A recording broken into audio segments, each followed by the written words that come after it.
ಬೆಂಗಳೂರಿನಿಂದ ಹುಬ್ಬಳ್ಳಿಗೆ ತೆರಳುತ್ತಿದ್ದ ಕೆಎಸ್ಆರ್ಟಿಸಿ ಬಸ್ನಲ್ಲಿ ದೊಡ್ಡ ಅವಾಂತರ ಸಂಭವಿಸಿದೆ.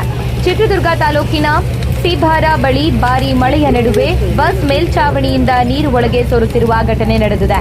ಮಳೆಯ ನೀರು ಬಸ್ನ ಸೀಟುಗಳ ಮೇಲೆ ಬೀಳುತ್ತಿರುವುದರಿಂದ ಪ್ರಯಾಣಿಕರು ಕುಳಿತುಕೊಳ್ಳಲು ಸಾಧ್ಯವಾಗದೆ ಹೈರಾಣಾಗಿದ್ದಾರೆ. ಈ ಅವಾಂತರದ ದೃಶ್ಯಗಳನ್ನು ಪ್ರಯಾಣಿಕರು ತಮ್ಮ ಮೊಬೈಲ್ನಲ್ಲಿ ಸೆರೆ ಹಿಡಿದು ಸಾಮಾಜಿಕ ಜಾಲತಾಣದಲ್ಲಿ ಹಂಚಿಕೊಂಡಿದ್ದಾರೆ. ತುಮಕೂರು ಘಟಕಕ್ಕೆ ಸೇರಿದ ಈ ಬಸ್ನ ದುರ್ವ್ಯವಸ್ಥೆ ಬಗ್ಗೆ ಪ್ರಯಾಣಿಕರು ಆಕ್ರೋಶ ವ್ಯಕ್ತಪಡಿಸಿದ್ದಾರೆ. ಸರ್ಕಾರದ ಶಕ್ತಿ ಯೋಜನೆ ಅಡಿ ಉಚಿತ ಪ್ರಯಾಣ ಮಾಡುತ್ತಿರುವ ಬಸ್ಗಳ ನಿರ್ವಹಣೆ ಪ್ರಶ್ನಾರ್ಥಕವಾಗಿದೆ ಎಂದು ಸಾರ್ವಜನಿಕರು ಪ್ರಶ್ನೆ ಮಾಡಿದ್ದಾರೆ. ಈ ಘಟನೆಯು ಸಾರಿಗೆ ಇಲಾಖೆಯ ನಿರ್ಲಕ್ಷ್ಯವನ್ನು ಹೊರಹಾಕಿದ್ದು ತಕ್ಷಣ ಕ್ರಮ ಕೈಗೊಳ್ಳುವಂತೆ ಪ್ರಯಾಣಿಕರು ಆಗ್ರಹಿಸಿದ್ದಾರೆ.